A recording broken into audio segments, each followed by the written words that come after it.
Hello and welcome dear students to Learn Karo live classes. I am your mathematics mentor Shivam Gupta. I have done my BTech from IIT Bhubaneswar. तो आज हम लोग start करने वाले हैं class 11th का mathematics और उसमें हम सबसे पहले चैप्टर लेंगे सेट्स और सेट्स को हम लेक्चर बाय लेक्चर कवर करते जाएंगे। तो चलिए स्टार्ट करते हैं। स्टार्ट करने से पहले एक इन्फॉर्मेशन मैं आपको दे देता हूँ कि हमारा एक टेलीग्राम चैनल है जिसका लिंक आपको दिया हुआ है। आप इस टेलीग्राम चैनल को ज्वाइन कर सकते हैं और टेलीग्राम चैनल को ज्वाइन करने के आपके बेनिफिट्स जो रहेंगे, वहां पे आपको पीडीएफ मिल जाएगी नोट्स की, जो हम अभी क्लास में कवर करने वाले हैं वो सारा पीडीएफ आपको मिल जाएगा। दूसरी चीज, आपको लिंक्स मिल जाएंगे, क्विज जो हम कंडक्ट करेंगे उनके लिंक्स मिलेंगे। और तीसरा, क्लासेस की नोटिफिकेशन मिल जाएंगी कि कब कब हमारी क्लासेस होंगी, उनकी नोटिफिकेशन आपको टाइम टू टाइम मिलती रहेगी। चलिए स्टार्ट करते हैं हमारा नेक्स्ट इंट्रोडक्शन टू सेट्स। अब हम सेट्स स्टार्ट करेंगे। सबसे पहले हम देखेंगे कि सेट्स की हमें जरूरत क्या है। तो सेट्स हमारे जनरली यूज होते हैं सबसे पहले तो कि हम कंसेप्ट हमें डिफाइन करने के रिलेशन और फंक्शंस। अगर हमें रिलेशन और फंक्शन समझना है तो उसके लिए सबसे पहले हमें सेट्स पढ़ना जरूरी है। सेट्स अगर नहीं आएगा तो हमें ज्योमेट्री में प्रॉब्लम हो सकती है, सीक्वेंस एंड सीरीज में, प्रोबेबिलिटी और बहुत सारे ऐसे चैप्टर हैं जिनमें हमें सेट्स की नॉलेज की जरूरत होती है। तो हमें सेट्स की तो जरूरत होगी ही होगी। अगला हमारा सबसे पहले जो जनरल एग्जांपल हम लेते हैं सेट्स का, जनरल हमारी लाइफ्स में, तो उनका हम ले सकते हैं। जैसे कि पहले हम ओड नेचुरल नंबर्स हम ले सकते हैं। तो जो ओड नेचुरल नंबर्स होती है लेस देन 10, मान लीजिए, तो कौन कौन सी नंबर होगी हमारी 1, 3, 5 एंड 7 एंड 9। 11 नहीं लेंगे क्योंकि वो 10 से बड़ी हो जाएगी। तो जो ये सेट है ये वाला सेट है ओड नेचुरल नंबर्स का, जो कि 10 से छोटी है। अगला क्या है, वेरियस रिवर्स ऑफ इंडिया। जैसे कि आप गंगा एग्जांपल ले सकते हो, Ganga, Yamuna and so on, क्योंकि बहुत सारी रिवर्स है इंडिया में। तो उन सबका जो एक अलग अलग रिवर्स को जब आप एक सेट में कंबाइन करते हो उसको हम बोलते हैं complete set of reverse in India. फिर बोलते हैं वोवेल्स इन इंग्लिश अल्फाबेट्स। तो हमें पता है वो भी लिमिटेड ही है, दैट इज AEIOU। तो ये जो है ये हमारा वोवेल्स का सेट है, ठीक है, ये भी एक सेट है। अगला वेरियस काइंड्स ऑफ ट्राइंगल, जैसे कि equilateral triangle, isosceles triangle, right angle triangle and so. So इस तरह के अलग अलग ट्राइंगल्स का जो सेट होगा हमारे पास, वो भी हम इस सेट में ले सकते हैं। तो ये सब जनरल एग्जांपल्स है हमारे सेट के। अब हम एग्जांपल्स देखने वाले हैं सेट्स के, जो हम मैथमेटिक्स में जनरली यूज करते हैं। और मैथमेटिक्स में यूज करने वाला, जैसे कि सबसे पहले हमारे पास आता है n से हम उसको रिप्रेजेंट करते हैं set of all natural numbers. All natural numbers means 1, 2, 3, 4, 1 से शुरू होने वाले जो हमारे इंटीजर्स होते हैं और फाइनली चलते जाएंगे हम, तो वो पूरा हमारा होता है नेचुरल नंबर्स का सेट। अगला अगर हम देखते हैं तो इंटीजर्स का सेट। इंटीजर्स को हम जेड से रिप्रेजेंट करते हैं। माइनस इंफिनिटी से चलता आ रहा होगा और -3, -2, -1, 0, 1, 2, 3 और ये इंफिनिटी तक चलता जाएगा। तो जो ये पूरा इंटीजर्स का हमारा सेट होता है, ये भी एक सेट है जिसे हम जेड से डिनोट करते हैं, अगला है set of rational numbers. Rational numbers होते हैं हमारे p बाय q की फॉर्म में। p भी इंटीजर होना चाहिए और q भी इंटीजर होना चाहिए। जहां पर p और q हमारे इंटीजर हो और q की वैल्यू 0 नहीं होनी चाहिए। इस तरह का जो ये सेट है इसे हम बोलते हैं set of rational numbers. p by q की फॉर्म में जो हमारे पास नंबर होंगे उन्हें हम रैशनल नंबर्स बोलते हैं। अगला रियल नंबर्स। रियल नंबर्स वो सारे नंबर्स जिसे हम रियल नंबर लाइन पर प्रेजेंट कर सकते हैं। नंबर लाइन आई होप सभी 10th क्लास में पढ़ी हुई होती है, तो वहां से आपको नॉलेज होनी चाहिए नंबर लाइन की। उस नंबर लाइन पर हम जो जो नंबर प्रेजेंट कर सके उसे हम रियल नंबर बोलेंगे। अगला है set of positive real numbers. Positive real numbers का मतलब होता है द नंबर्स ग्रेटर देन 0, 0 से बड़े। 0 को हम एक्सक्लूड करते हैं, इसमें 0 को हम इसमें इंक्लूड नहीं करते। तो 0 को छोड़कर 0 से जितने भी बड़े नंबर होते हैं वो सारे हमारे पॉजिटिव रियल नंबर्स होते हैं, ठीक है। तो ये तो हुआ कि हम मैथमेटिक्स में कैसे सेट को यूज करने वाले। अगला है हमारा नोट डाल के ये चीजें हैं। Sets are usually denoted by capital letters, that is A, B, C, X, Y and Z।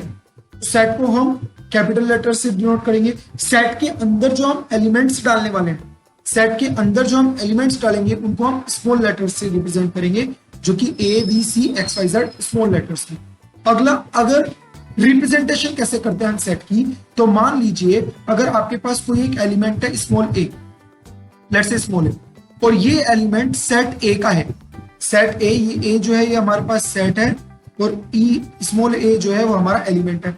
अब मान लीजिए ये एलिमेंट सेट A का है, तो हम बोलते हैं कि स्मॉल a जो है वो कैपिटल A को बिलोंग करता है।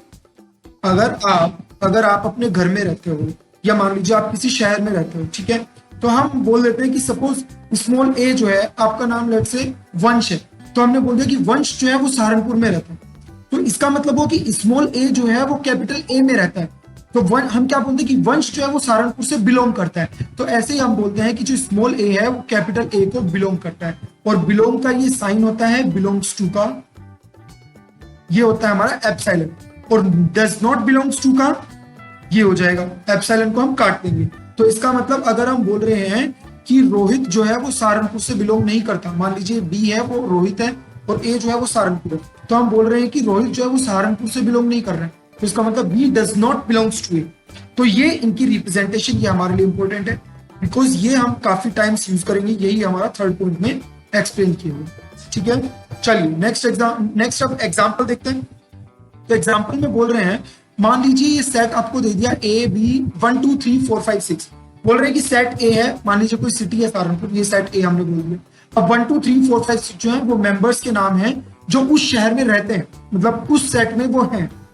तो हमें बताना है कि insert the appropriate symbol epsilon और epsilon not, it means does not belongs to in the blank spaces. तो बताना है, देखिए 5, क्या 5 इसमें है? हाँ है, तो इसका मतलब बिलोंग्स टू आ जाएगा। 8, क्या 8 ए में रहता है? नहीं, तो डज नॉट बिलोंग्स टू आएगा। क्या 7 इसमें है? नहीं है, केवल 6 तक है। क्या 4 इसमें है? हाँ है, तो इसमें बिलोंग्स टू आ जाएगा। तो इस तरह से हमें ये बताना था कि कौन सा एलिमेंट सेट ए में है और कौन सा नहीं है। तो ये बताना है, तो जो है उसके लिए एप्सिलॉन आ जाएगा और जो नहीं है उसके लिए डज नॉट बिलोंग्स टू का साइन आ जाएगा। अगला आता है कि हम सेट को किस किस तरह से रिप्रेजेंट कर सकते हैं। तो सेट को रिप्रेजेंट करने के हमारे पास मेनली 2 तरीके हैं, एक हमारा रोस्टर फॉर्म और दूसरा होता है हमारा सेट बिल्डर फॉर्म। तो सबसे पहले हम रोस्टर फॉर्म देख लेते हैं। तो रोस्टर फॉर्म में क्या है? In roster form all the elements of a set are listed and the elements are being separated by commas and are enclosed within braces। जैसा कि हमने ये इस एग्जांपल में देखा था, यहाँ पर क्या था? a is equals to, तो ये बोल रहे हैं कि सारे एलिमेंट्स को कोमा से सेपरेट करके लिखा जाता है और ब्रेसेस में लिखा जाएगा। तो जो ये फॉर्म है रिप्रेजेंटेशन की, यही है हमारी रोस्टर फॉर्म। ठीक है, तो यही हमारे डेफिनेशन में यहाँ पर हमें लिख के दिखाया है कि ये कोमा ब्रैकेट्स में एलिमेंट्स को कोमा से सेपरेट करके अगर लिख रहे हैं तो वो हमारी roster form. For an example हम लिख के दिखा देते हैं आपको, set of all even positive integers, बोल रहे हैं all even positive integers, even positive integers less than 7। तो मतलब हमारा क्या क्या आ जाएगा? 2 4 6 8 लिखे क्या? 8 नहीं लिख सकते, क्यों? क्योंकि हमें 7 से छोटे चाहिए, और 7 से छोटे चाहिए तो हमें हमारी गाड़ी 6 पर रोकनी ही होगी। तो 6 पर, तो ये जो सेट है हमारा रिप्रेजेंट करेगा जो ऊपर कंडीशन दी हुई है। आगे बोल रहे हैं सेट ऑफ ऑल वोवेल्स और इन इंग्लिश अल्फाबेट्स। तो वोवेल्स तो हम अच्छे से जानते हैं, 5 वोवेल्स होते हैं, ए ई आई ओ यू। तो ये हमारे 5 वोवेल्स हैं, ये वो सेट है जो हमारा वोवेल्स को रिप्रेजेंट कर। ठीक है, तो ये हुआ हमारा रोस्टर फॉर्म। नेक्स्ट है हमारा set builder form. Set builder form को हम इस तरह से लिखते हैं कि जितने भी एलिमेंट्स हैं हमारे सेट के जितने भी एलिमेंट्स हैं वो एक कॉमन प्रॉपर्टी को सेटिस्फाई करेंगे। अगर वो प्रॉपर्टी को कोई एलिमेंट सेटिस्फाई नहीं कर रहा है तो इसका मतलब वो एलिमेंट उस सेट में नहीं हो सकता। फॉर एन एग्जांपल मैं आपको बता दूं, in the set this A E I O U, ये देख के हमें पता चल रहा है कि ये सारे क्या है? हमारे वोवेल्स हैं। और अगर ये वोवेल्स हैं तो इसका मतलब ये जो सेट है, इस सेट के एलिमेंट्स एक प्रॉपर्टी को सेटिस्फाई कर रहे हैं कि वो इंग्लिश अल्फाबेट का वोवेल होना चाहिए, कि वो इंग्लिश अल्फाबेट का वोवेल होना चाहिए। तो इस सेट को हम ऐसे लिख सकते हैं, v इज इक्वल्स टू, ध्यान से देखना ये रिप्रेजेंटेशन है सेट बिल्डर फॉर्म की जो मैं अभी लिख रहा हूं, v is equals to x semicolon where x is vowel in English alphabets. ठीक है, तो ये जो है, ये जो होगा हमारा x जो होगा ये इंग्लिश अल्फाबेट्स में वोवेल होना चाहिए। तो इस तरह से हम सेट बिल्डर फॉर्म को रिप्रेजेंट करते हैं। चलिए एग्जांपल देख लेते हैं। एग्जांपल क्या है? Right the following sets in the set builder form. बोल रहे हैं इनको आप सेट बिल्डर फॉर्म में लिखिए। जैसे कि मान लीजिए 3 6 9 12, तो ये हमें एक कॉमन प्रॉपर्टी ढूंढनी होगी और वो हम ये ढूंढ सकते हैं कि जो हर एलिमेंट है वो 3 से आपने मतलब 3 को आपने इंटीजर से मल्टीप्लाई किया हुआ है, तब आपके वो एलिमेंट्स बन रहे हैं। तो इसका मतलब इसे हम लिख सकते हैं कि 3n where n belongs to natural number, और n की जो वैल्यू है वो आपकी 1 से 4 के बीच में होनी चाहिए, क्योंकि अगर 5 हो गई n की वैल्यू तो वो हमें 15 देगा, और 15 इस सेट में नहीं है, तो हमें 4 पर रोकना है। तो मतलब ये इस तरह से हम इसको रिप्रेजेंट कर सकते हैं। ऐसे अगर आप इसको देखो तो पहला क्या है 5, अगला क्या है 5 इंटू 5, उससे अगला क्या है 5 इंटू 5 इंटू 5, उससे अगला क्या है 5 इंटू 5 इंटू 5 इंटू 5, ये 4 बार। तो इसका मतलब कुल मिला के ये है 5 पावर n, जहां पर n की वैल्यू जो है वो नेचुरल नंबर्स है, और n 1 से लेकर 4 तक वेरी करेगा। n जो है वो 1 से लेकर 4 तक वेरी करेगा। ठीक है, क्लियरली हम देख सकते हैं पहले 5 पावर 1 है, फिर 5 पावर 2 है, फिर 5 पावर 3 है, फिर 5 पावर 4 है। तो इस तरह से हमारी पावर्स वेरी कर रही है। ठीक है, अब नेक्स्ट एग्जांपल, तो ये इसकी रिप्रेजेंटेशन। नेक्स्ट एग्जांपल में देख सकते हैं, नेक्स्ट एग्जांपल को अगर हम ऐसे लिखे 1 square 2 square 3 square up to 10 square, तो इस तरह से लिख सकते हैं, क्योंकि 2 स्क्वायर 4 लिखा हुआ। तो यहां से ये बात हम क्लियरली देख सकते हैं कि ये हो जाएगा n square where n belongs to integer, or you can write that n is from 1 to 10। n हमारा इंटीजर होना चाहिए और 1 से 10 के बीच में होना चाहिए, और उसे हम n स्क्वायर से रिप्रेजेंट करेंगे। So this is the representation in the set builder form. Next is roster form में हमें कन्वर्ट करना है सेट बिल्डर से। तो आपको बोला है कि x है, x is an odd natural number, x कोई ओड नेचुरल नंबर है, तो हमें इसे लिखना है। तो चलिए लिखते हैं। तो इसे ओड नेचुरल नंबर्स लिखना चालू करें तो 1 3 5 7, और ये चलता जाएगा, क्योंकि एंड लिमिट तो हमें दी नहीं होंगे कुछ। स्टार्ट करना है 1 से और ओड नेचुरल नंबर्स लिखते जाओ। अगला अगर देखें तो x एक इंटीजर है, x स्क्वायर इक्वल्स टू 4 है। अच्छा, इसे एक्सप्लेन करने से पहले हम यहाँ पर देखेंगे, अगर x स्क्वायर इक्वल्स टू 4 है तो हम जानते हैं कि x या तो 2 होगा या -2 होगा। तो इसका मतलब x की वैल्यू या तो 2 हो सकती है और या फिर -2 हो सकती है। तो ये इसकी रिप्रेजेंटेशन हो जाएगी। अब आगे हम देखते हैं अलग अलग तरह के सेट्स। तो सबसे पहला जो सेट है वो हम देखते हैं एम्प्टी सेट। तो एम्प्टी सेट का मतलब जैसे नाम ही सजेस्ट कर रहा है, एम्प्टी सेट का मतलब है बिल्कुल खाली, उसमें कोई भी एलिमेंट प्रेजेंट नहीं होगा।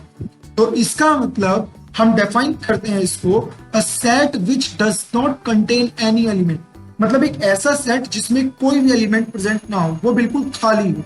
ठीक है, उसे हम एम्प्टी सेट भी बोल सकते हैं, नल सेट भी बोलते हैं इसको, और उसको वॉइड सेट भी बोलते हैं।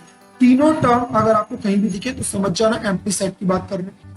और एम्प्टी सेट को हम या तो 5 से रिप्रेजेंट करते हैं, और या फिर ये एम्प्टी ब्रेसेस से रिप्रेजेंट करते हैं, मतलब ब्रैकेट लगा देंगे खाली, उसके अंदर लिखेंगे कुछ भी नहीं।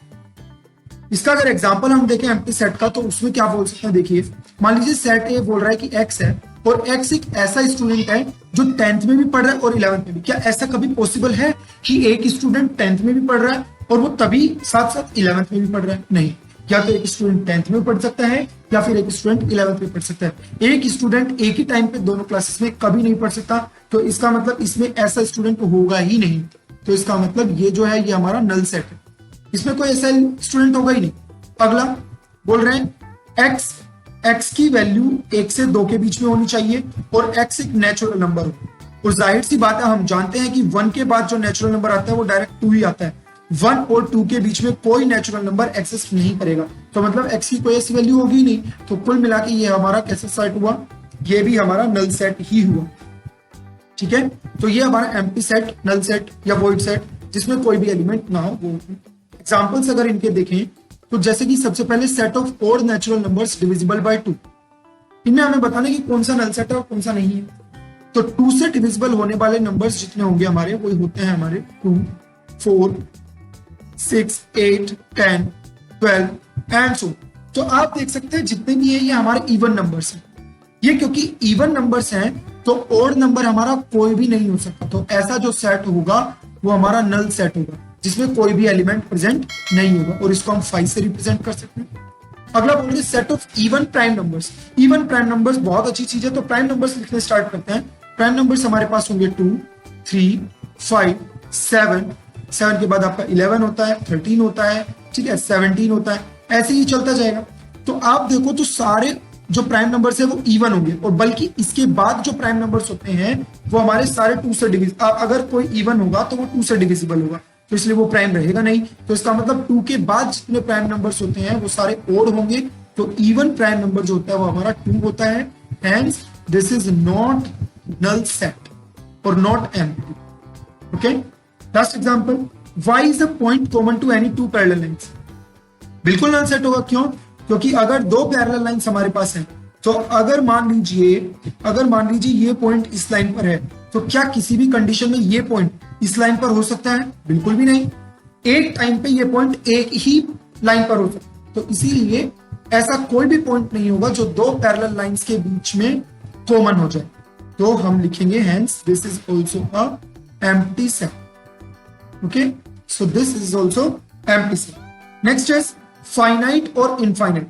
सो फाइनाइट एंड इनफाइनाइट की अगर हम बात करें, तो फाइनाइट इनफाइनाइट में, फाइनाइट जैसा कि नाम ही सजेस्ट कर रहा है कि आप एलिमेंट्स को गिन सको। इनफाइनाइट मतलब बहुत सारे एलिमेंट्स हो, प्लेंटी ऑफ एलिमेंट्स जिसको आप काउंट नहीं कर सकते। तो सेट विच इज एम्प्टी और consist of a definite number of elements. कहने का मतलब है कि या तो कोई सेट एम्प्टी हो, एम्प्टी का मतलब उसमें जीरो एलिमेंट्स, हम गिन सकते हैं उसमें जीरो एलिमेंट्स, इसीलिए वो फाइनाइट में आ जाएगा। तो बोल रहे कि सेट विच इज एम्प्टी और कंसिस्ट ऑफ फाइनाइट और definite number of elements is called finite, otherwise the set is infinite. तो वही है जो अभी बताया।